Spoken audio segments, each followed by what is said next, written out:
ትንቢተ ኤርምያስ ምዕራፍ 26 በይሁዳ ንጉሥ በኢዮስያስ ልጅ በኢዮአቄም መንግሥት መጀመሪያ ይህ ቃል ከእግዚአብሔር ዘንድ መጣ። እግዚአብሔር እንዲህ ይላል፣ በእግዚአብሔር ቤት አደባባይ ቁም፣ በእግዚአብሔርም ቤት ውስጥ ይሰግዱ ዘንድ ለሚመጡት ለይሁዳ ከተሞች ሁሉ ትነግራቸው ዘንድ ያዘዝሁህን ቃል ሁሉ ተናገራቸው። አንዲትም ቃል አታጕድል። ምናልባት ይሰሙ ከክፉ መንገዳቸውም ይመለሱ ይሆናል። እኔም ስለ ሥራቸው ክፋት ያሰብሁባቸውን ክፉ ነገር እተዋለሁ። እንዲህም በላቸው፣ እግዚአብሔር እንዲህ ይላል፣ በፊታቸው በሰጠኋት ሕግ ትሄዱ ዘንድ ባትሰሙኝ፣ ያልሰማችሁትን በማለዳ ተነሥቼ ወደ እናንተ የላክኋቸውን የባሪያዎቼን የነቢያትን ቃል ባትሰሙ፣ ይህን ቤት እንደ ሴሎ አደርገዋለሁ፣ ይህችንም ከተማ ለምድር አሕዛብ ሁሉ እርግማን አደርጋታለሁ። ካህናቱም ነቢያቱም ሕዝቡም ሁሉ ኤርምያስ በእግዚአብሔር ቤት ይህን ቃል ሲናገር ሰሙ። ኤርምያስም ለሕዝቡ ሁሉ ይናገር ዘንድ እግዚአብሔር ያዘዘውን ነገር ሁሉ በፈጸመ ጊዜ ካህናትና ነቢያት ሕዝቡም ሁሉ ሞትን ትሞታለህ፣ በእግዚአብሔር ስም ይህ ቤት እንደ ሴሎ ይሆናል፣ ይህችም ከተማ ባድማና ወና ትሆናለች ብለህ ስለ ምን ትንቢት ተናገርህ ብለው ያዙት። ሕዝቡም ሁሉ በእግዚአብሔር ቤት ውስጥ በኤርምያስ ላይ ተሰብስበው ነበር። የይሁዳም አለቆች ይህን በሰሙ ጊዜ ከንጉሥ ቤት ወደ እግዚአብሔር ቤት ወጡ፣ በአዲሱም በእግዚአብሔር ቤት ደጅ መግቢያ ተቀመጡ።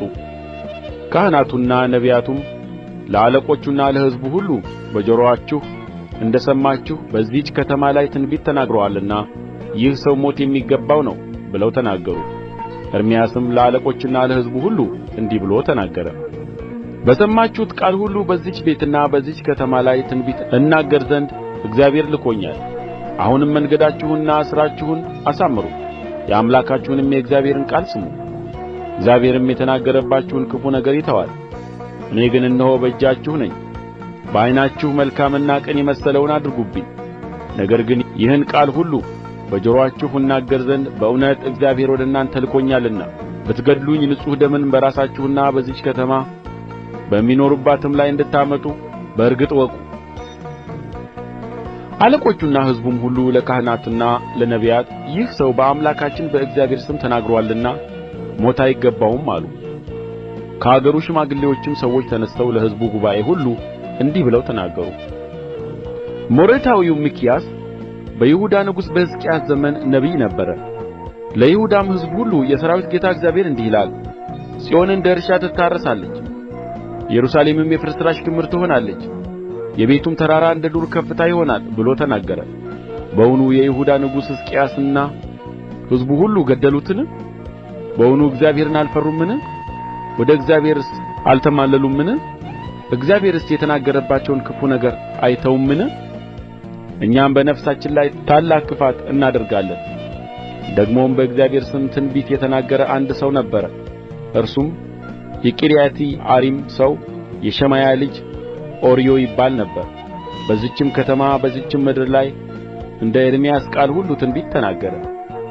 ንጉሡም ኢዮአቄም፣ ኃያላኑም ሁሉ አለቆቹም ሁሉ ቃሉን በሰሙ ጊዜ ንጉሡ ሊገድለው ፈለገ። ኦርዮም ይህን በሰማ ጊዜ ፈርቶ ሸሸ፣ ወደ ግብጽም ገባ።